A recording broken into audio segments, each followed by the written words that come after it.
"You can't give blood for your father," she said. "Why not?" I asked. "Because—" She hesitated, holding the paper like it was poison. "Because you're not his biological son. My name is Noah Bennett. I'm 33 years old. And until that moment, I thought I knew who I was. But what happened next would expose a lie that had lasted over 3 decades. And no one, not even me, was ready for what I'd do next. I've never been the loudest in the room. People say I'm calm, even cold. I prefer numbers to people. Maybe that's why I ended up a mid-level finance manager at Whitmore Capital Group, a billion-dollar company built on order, logic, and control. I live in a small apartment in Brooklyn. I jog along the Hudson. I cook alone. My life is structured, predictable. Or at least it was. Samantha Jasmine, really my fiancée, is the warmth I don't know how I deserved. She's an ER doctor, smart, steady. She's the one who always tells me to call my parents more. She grew up in a house full of laughter. I didn't. I came from shadows, quiet dinners, short sentences, locked drawers and unspoken memories, until a single blood test broke everything wide open. Before I take you down this path with me, do me a favor. Like this video if you've ever questioned where you truly came from. Subscribe for more real stories, because some truths don't just cut deep. They never heal. It started on a gray Wednesday afternoon in Manhattan. I was in the office, triple-checking spreadsheets, when I got the call. Samantha's voice was sharp but controlled. "Noah, it's your dad. He's at NYU Langone. Car accident. It's serious." I froze. My father. Victor Bennett. Doesn't leave very often. He was only in New York to see an old friend from the Balkan immigrant community. I didn't even know he was in town. By the time I arrived, the fluorescent lights of the ER made everything feel unreal. I rushed past nurses, found Samantha in green scrubs, her hair tied back, face pale. "We need a blood transfusion," she said.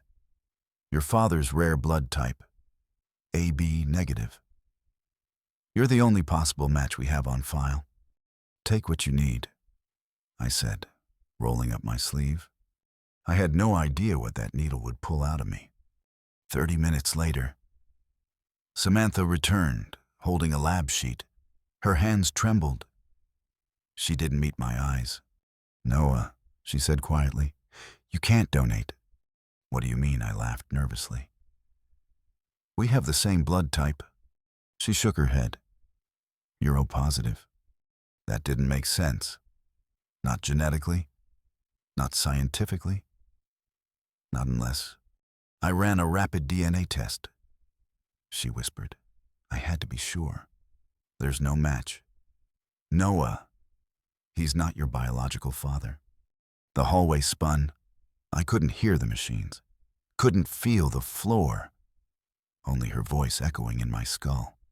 Not his son, not their son. What did that even mean, then? My phone buzzed. "Mom," I whispered, picking up. She sounded panicked. "What happened? I saw your message. Is Victor okay?" I wanted to scream, to throw the truth in her face. But all I said was, "He's in surgery. Come to the hospital. Now." She promised she'd come, and I waited, not just for her, but for the truth that had been locked behind 33 years of silence. That night, I sat in the waiting room, numb. I thought about my childhood, the cold glances, the questions they never answered, the accents they never explained, the photo albums with too few pages. Maybe I should have known. Maybe deep down, I always did. But knowing and feeling it in your bones, those are two different things. And I wasn't just about to learn the truth. I was about to burn my entire identity to the ground. The sky was still dark when my mother arrived. She came off the bus from Erie looking like she'd aged 10 years during the ride. Her hair was tied back in the usual bun, but strands had slipped free. Her coat was thin for the morning chill. Her hands clutched her purse like it was all she had left in the world. I stood in the corner of the hospital lobby, watching her scan the crowd until her eyes landed on mine. "Noah!" She gasped. Her voice cracked as she rushed toward me. "Where's your father? Is he okay?" I didn't hug her back. I just nodded toward the elevator. "He's still in surgery. It's not good." She blinked, unsure. I could see it in her eyes. She sensed something was wrong, beyond just the accident. But she didn't know how much I already knew. "Not yet." "Why aren't you saying anything?" she asked, her voice trembling. "Because we're going to talk privately." I led her to a small family room down the hall, quiet, closed off. The lights buzzed above us as I turned to face her. I didn't ease into it. "I know," I said, my voice flat. She froze. "Know what? I'm not your biological son." The words hit her like a punch. She dropped into the nearest chair. Her lips parted, but no sound came out. Then her hand slowly rose to her face. I waited. "Noah, who told you that?" she finally whispered. "Samantha ran a test," I said. "When I tried to give blood to Dad, the types didn't match. So she checked. And now I know." Silence stretched between us. It wasn't shock. It was fear. The kind that comes from being cornered by something you thought was buried forever. "You weren't supposed to know," she whispered. "But I do," I said. "So tell me everything. Tell me who I am." She cried then. Really cried. Not the kind of tears you wipe away quietly in a kitchen while stirring soup. These were deep, body-shaking sobs, the kind of crying that comes from years of holding something in. "I didn't want this," she said. "I didn't want you to find out like this." "Then how when?" She didn't answer. I sat across from her, arms crossed, breathing slow. Everything inside me wanted to scream, but I kept my voice steady. "Start from the beginning." She wiped her eyes with the edge of her sleeve. Her voice was low, but clear now. It was Bosnia, 1992. The war was everywhere, bombs falling every night. We had nothing, and we couldn't have children. I stared at her. This was real. She was unraveling now, giving it up. "Your father, he found you in a hospital." The building had just been hit. People were fleeing. There was chaos. And there you were, alone in a crib. She looked up at me. "We didn't know your name. No papers, no family. He picked you up and ran. We never looked back." "You never tried to find my parents?" I asked. "We thought they were dead." "That's what your father said. He swore no one would come. And I believed him. I had to. Because I held you in my arms that night. And you felt like a miracle. But it wasn't," I said coldly. "It was a crime." She didn't argue. "We gave you a better life," she whispered. "No, you gave yourself a new life." I shot back. "At my expense. At someone else's." She nodded slowly, tears still clinging to her face. "I'm sorry, Noah. I'm so sorry." I stood up. "I don't know who I am anymore." I said, but I know who I'm not. I walked out of that room with my world broken in half. The woman I called Mom wasn't a stranger, but she wasn't who I thought she was either. That night, I sat alone in my Brooklyn apartment. Lights off. The hum of traffic below barely registered. I pulled out an old photo album from the closet, the one she gave me before I left for college. I flipped through the pages. Birthday parties, trips to Niagara Falls, school plays. Every picture felt different now. Every smile, tainted. I used to think the distance between us was just her personality. That Balkan parents were just cold, quiet, a little distant. Now I knew it was guilt. She wasn't distant. She was hiding. I needed answers, real ones. So I started digging. I opened my laptop and typed in the words, Bosnia, 1992, missing newborns, war hospital. The results hit me like a wave. Red Cross reports, human rights articles, accounts of chaos. Children who vanished, parents who never stopped searching. Then I found something that made my chest tighten. In 1992, many refugee families used missing children to forge documents and gain asylum in the United States. A line in one report stuck with me. Some children were taken from bombed hospitals during evacuation. Identities changed. Families created from ashes. I slammed my laptop shut. That was me. The next day, I called Samantha. She picked up on the first ring. "Hey," I said quietly. "Can we talk?" "Of course. Are you okay?" "No," I admitted. "But I'm starting to see the truth. And it's darker than I imagined." She didn't say anything for a moment. Then she asked the question that mattered most.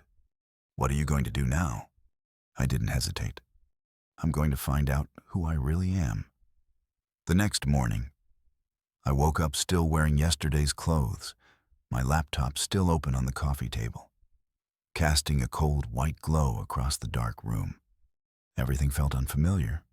My own apartment, my own face in the mirror.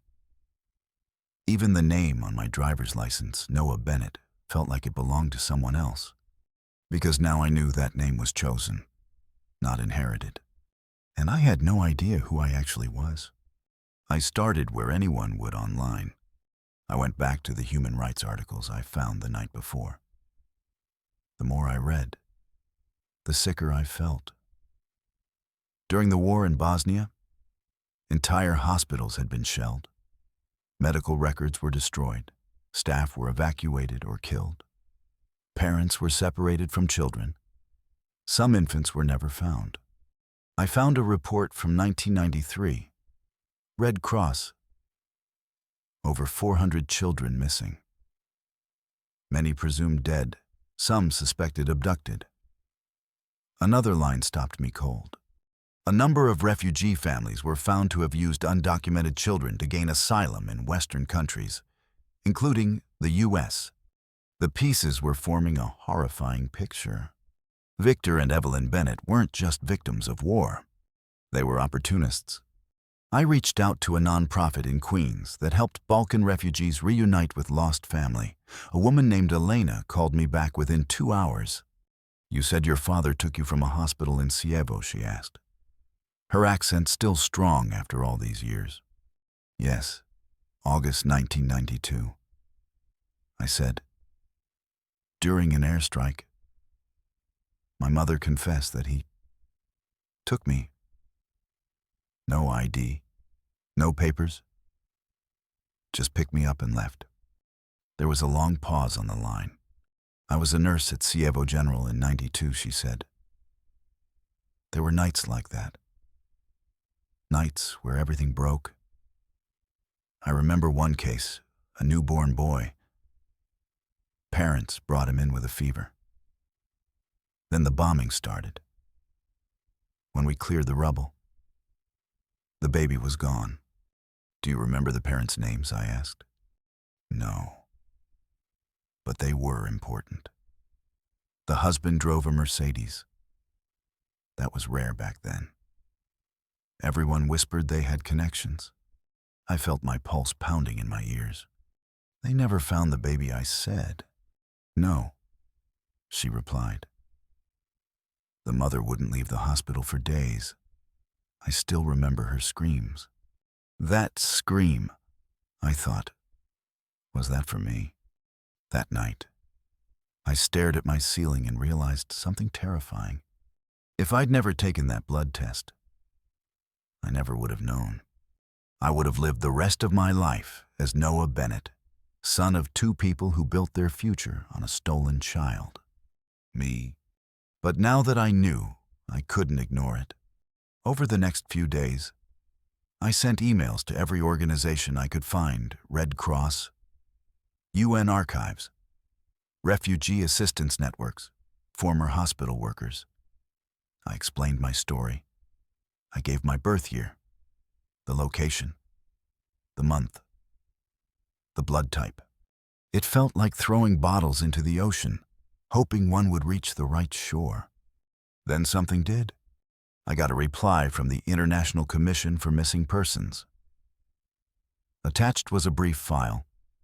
A couple named Thomas and Elena Whitmore, originally from Sarajevo, had reported their newborn son missing in August 1992 during an airstrike at Sarajevo General. No photo, no first name, just a timestamp. My birth date.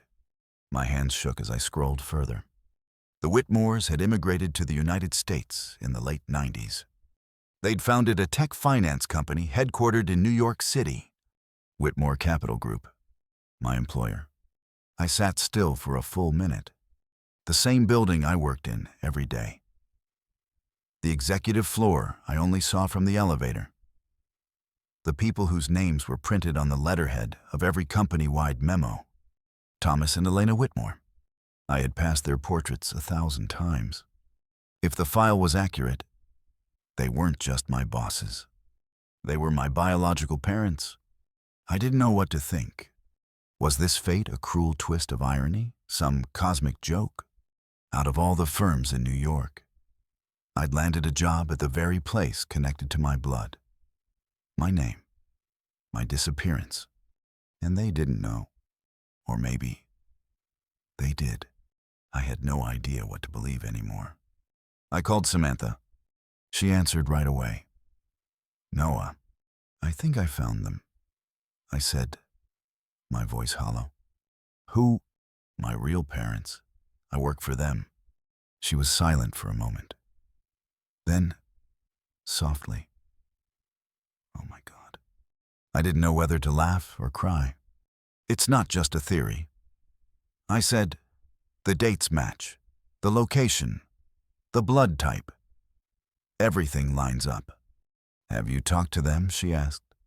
Not yet. I don't even know how to start. Do they know who you are?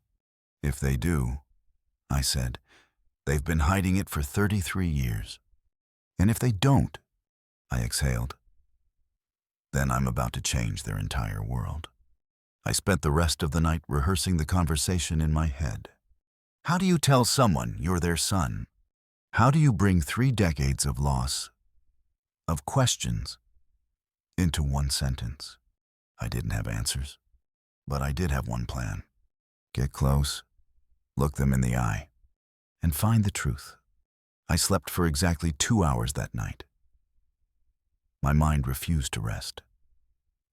Every scenario played on repeat, each more terrifying than the last. What if they rejected me? What if they already suspected and planned to silence me, or worse? What if they knew and had been watching me? By dawn, I'd reached a conclusion. I had to face them head on. No more emails or phone calls. No more hiding behind screens. If the Whitmores were my parents, I needed proof and I needed answers.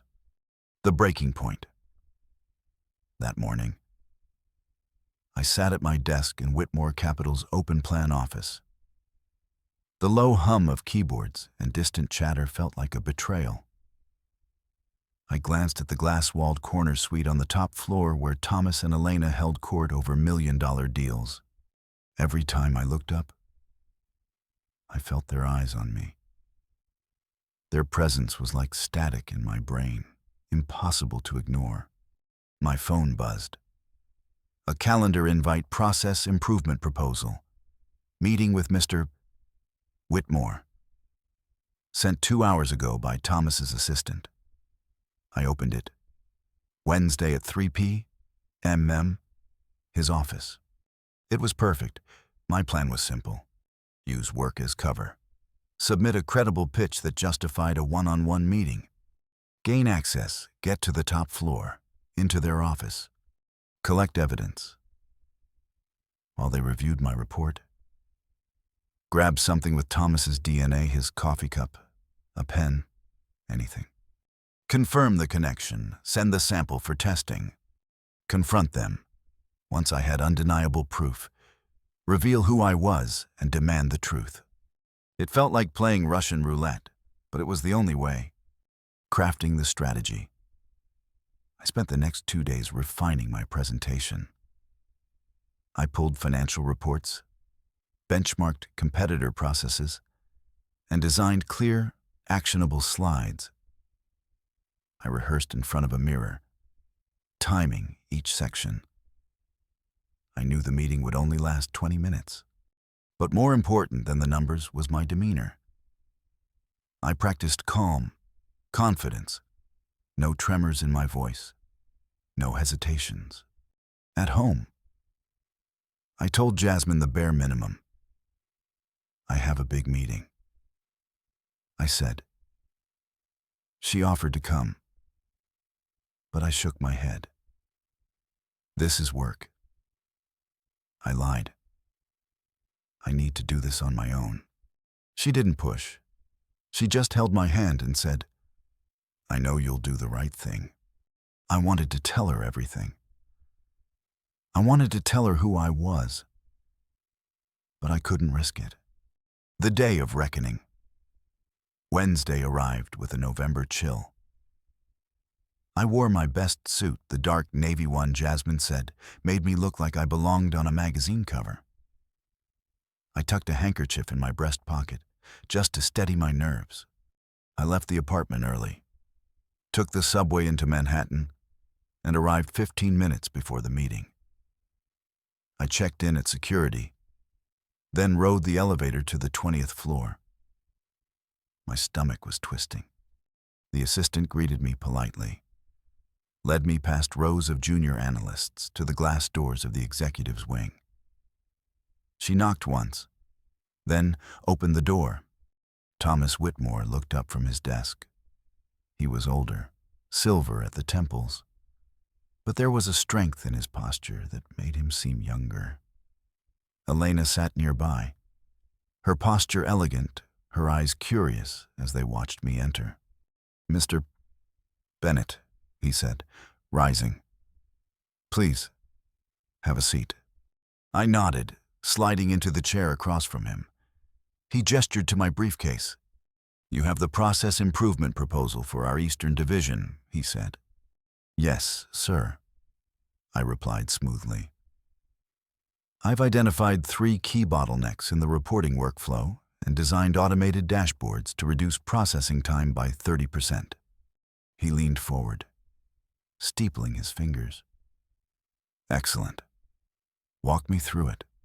As I clicked through the slides, I felt every second stretch out. I spoke in measured sentences, making eye contact, addressing both him and Elena when she glanced my way. 20 minutes later, he said, This is impressive. Thank you. Noah, I'll review these details and follow up with you. That was my cue. Securing the evidence. He left the room to make a call. When I heard the office door close behind him, I froze for a moment.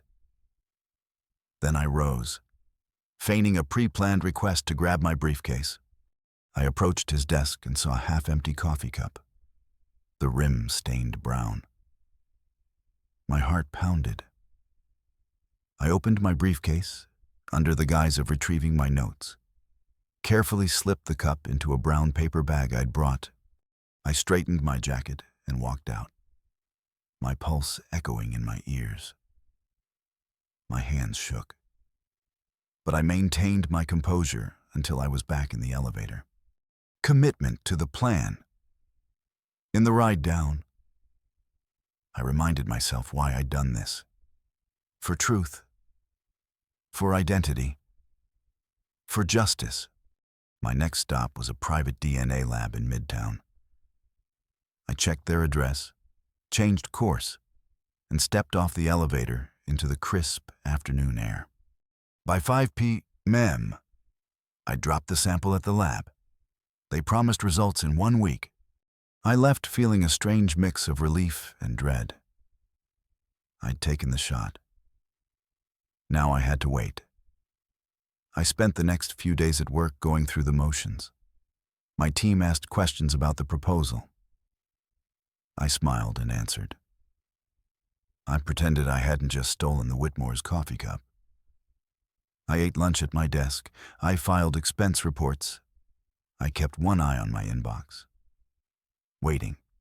On Thursday afternoon, an email arrived from the DNA lab. Results sample match 99.9%. Mr. Thomas Whitmore is the biological father of subject. My heart thundered so loud, I thought it might burst. I stared at the screen until my vision blurred. Then I printed the report, folded it neatly, and slipped it into my blazer's inner pocket. I had confirmation. Now came the hardest part: confrontation. Step 1. Planting the seed. I requested a brief follow-up with Thomas, citing minor clarifications on my proposal. He agreed Friday at 10 Hebrew Sabrahorum. When I arrived, he was already behind his desk. Elena sat beside him, reviewing documents.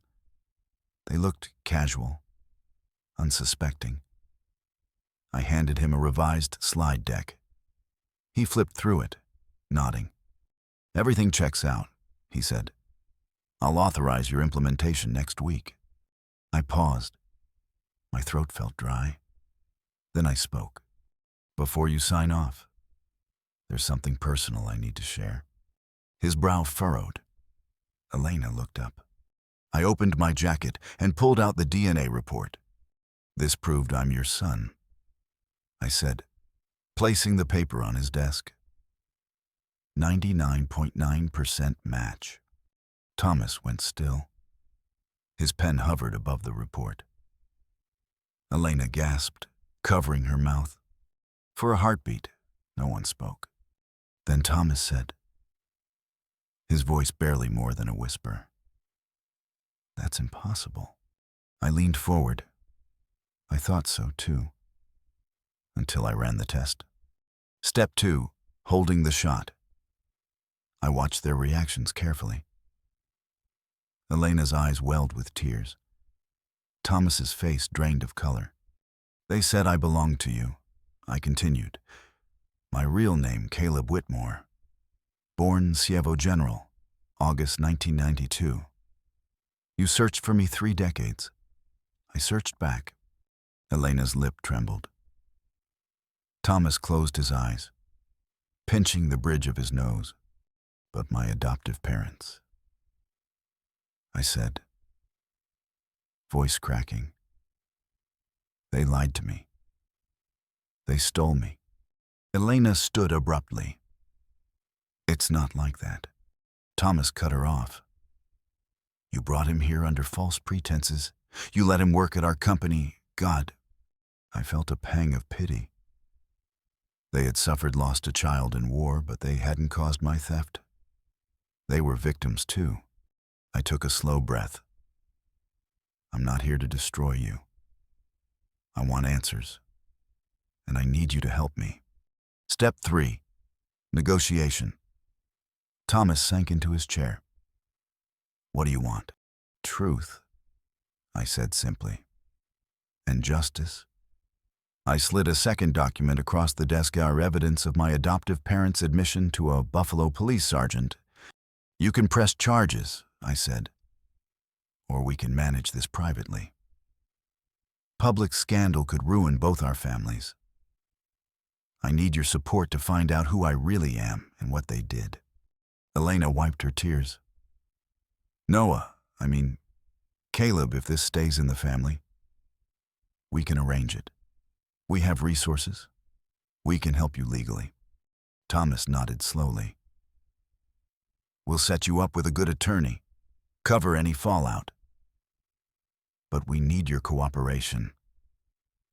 I want to know every detail you uncovered." I realized this was the moment I'd risked everything for. They weren't shutting me down. They were taking me seriously. I exhaled. "I'll cooperate fully. But I need your name cleared, too." My adoptive mother, Evelyn Bennett, she confessed. "The police are involved. She's on probation. My father passed away." Elena reached out, touching my hand gently. "We'll help her curve too. Your family." Step 4. Securing alliances. We agreed on next steps. The Whitmores would privately negotiate with prosecutors to mitigate charges. They'd hire a mediator to handle public relations. I'd move in with them temporarily, to gather documents and share memories, anything that could confirm my identity. I left their office with a heavy but hopeful heart. I had turned the tables. I was no longer a pawn in someone else's game. Step 5. Emotional aftermath. Walking out into the crowded hallway, I felt dizzy. I thought of Evelyn in Erie, awaiting her fate. I thought of Jasmine, whose love had kept me sane. I thought of the Whitmores, who were now both parents and partners in my truth quest. I knew the road ahead would be messy. Legal battles, family secrets, public exposure.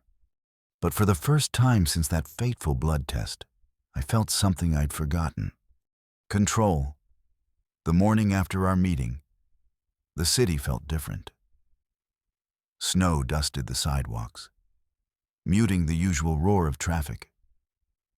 I stood by the window of the Whitmore family townhouse in Upper Manhattan, staring at the pale sky, my heart pounding with a mix of dread and relief.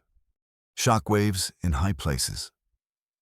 By late morning, Whitmore Capital's PR team sprang into action. A carefully worded statement was drafted. Whitmore Capital Group confirms that Mr. Noah Bennett, now known as Mr. Caleb Whitmore, is the biological son of founders Thomas and Elena Whitmore. The family is working privately with legal counsel to resolve past wrongs and protect all parties involved. Within an hour, the financial newswires lit up. Bloomberg headlines flashed across my screen: Whitmore heir-identified DNA tie sparks legal talks, and identity bombshell at Whitmore Capital. Traders paused, astonished that the calm, methodical executives they admired were suddenly caught in a decades-old drama. Across the globe, my face appeared next to the company logo. Photos of me in a suit, smiling politely at a conference, were now fodder for pundits and Reddit threads. I was the story. The quiet mid-level manager had become a headline. The DA's office and my mother by afternoon. I met with the district attorney's office in Lower Manhattan. The assistant DA was professional, almost apologetic. Given Miss Bennett's voluntary confession and the Whitmores' cooperation, we're prepared to offer probation with conditions, she explained. No jail time, mandatory therapy sessions, community service. I nodded. That was exactly what I wanted. Justice tempered with mercy. My adoptive mother, Evelyn Bennett, arrived at the DA's office clutching my arm. She looked smaller than I remembered. tears filling her eyes. "I'm so sorry." "Caleb," she whispered, "I thought I was saving you." I held her hand. "You raised me. Mom, you loved me. But truth had to come out. Now we can move forward." The DA smiled. "Family wounds run deep. Healing takes time. But we believe this resolution serves everyone's best interests." Reactions in the boardroom. Later that day, I joined Thomas and Elena in the glass tower boardroom. The city stretched below us, a sea of lights and motion. Thomas leaned forward. "You handled yourself well today." Elena smiled through tears. "I'm proud of you." "Caleb." She paused. "Whoever you were born as, you're still our son." I swallowed hard. "Thank you. Let's focus on what's next." We discussed my temporary role shift. I would move to a newly created position in corporate affairs, helping oversee the family's philanthropic work, particularly a foundation dedicated to reuniting displaced children.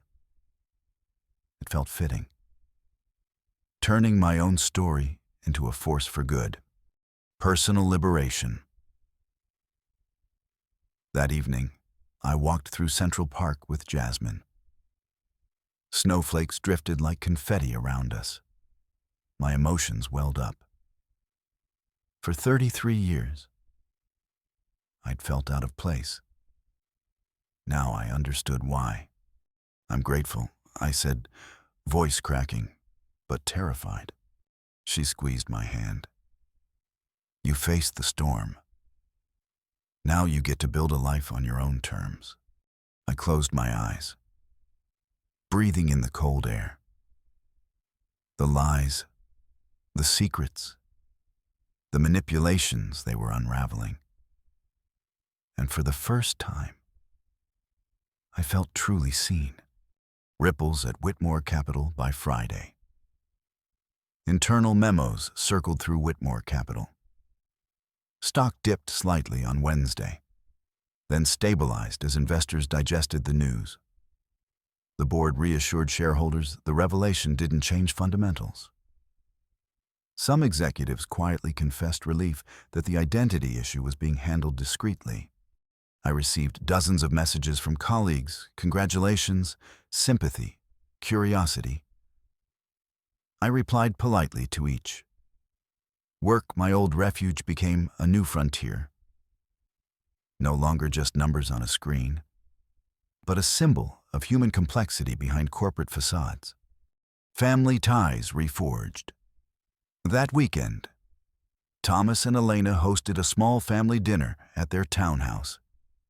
They invited close friends, a few board members, and Jasmine, our first official gathering as a reconstituted family. Around the table, laughter mingled with tears. Stories spilled out my earliest days in Erie, the couple's searches in refugee camps, holidays left hollow by loss. We raised glasses to memory and to new beginnings. When it was my turn, I stood, clearing my throat. I used to think identity was about blood. I began. But family is what you make of it. I carry two stories now, one of tragedy and one of love. I won't erase either. Elena reached over, squeezing my hand, and we're here, every step of the way. Looking ahead. Monday morning. I returned to my desk at Whitmore Capital. I logged into my computer, opened my inbox, and paused.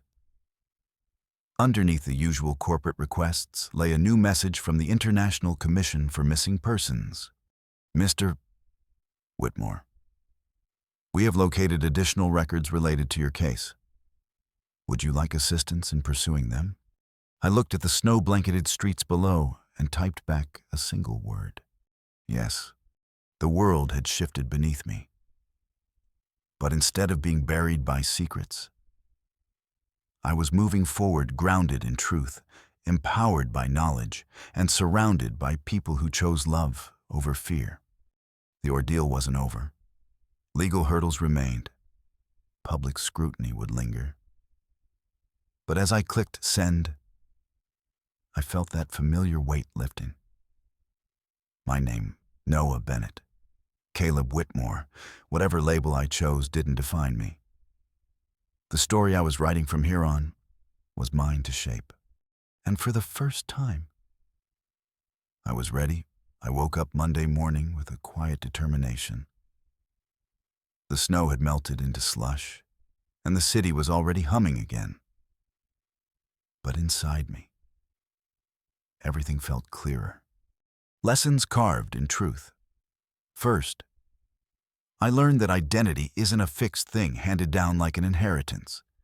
It's a mosaic you build from countless pieces, memories, choices, relationships, and, yes, DNA. I had spent 33 years believing I was one person, only to discover another life had been lived for me. That shattered illusion hurt.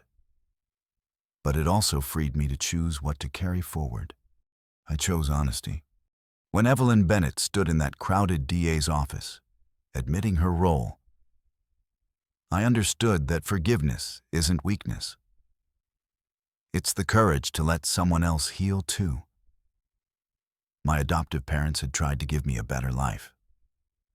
They failed in the worst possible way, but their love, however flawed, was real.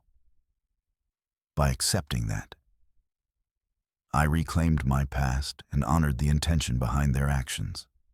Bridging two families. At dinner with the Whitmores, I felt the weight of two lineages on my shoulders. One was forged in the rubble of a besieged hospital, the other built in gleaming Manhattan towers. Both had pain, sacrifice, and hope at their cores. I realized that family isn't determined by blood alone. It's forged through commitment, whether that meant smuggling a child to safety or choosing to stand by each other when secrets exploded. I promised Thomas and Elena I would help carry on their foundation's work. Reuniting families torn apart by conflict had saved their lives once. Now I would be part of that mission. And as Caleb Whitmore and Noah Bennett, I could stand between two worlds, honoring both, finding strength in vulnerability. When I shared my journey with Jasmine, her eyes filled with compassion rather than pity. She reminded me that vulnerability isn't a flaw, it's a bridge to genuine connection. Because I was willing to tell the truth, flawed and complicated as it was. I found allies in unexpected places: a former nurse halfway around the world, a nonprofit worker in Queens, the DA's office, and colleagues who once saw only my spreadsheets. By letting others into the mess of my past, I discovered that community can turn isolation into strength. The heartbreak of lies became the catalyst for deeper, more authentic relationships, turning pain into purpose. I've spent my career optimizing workflows, reducing inefficiencies, and parsing data. Now I understood that those same skills could serve a higher purpose.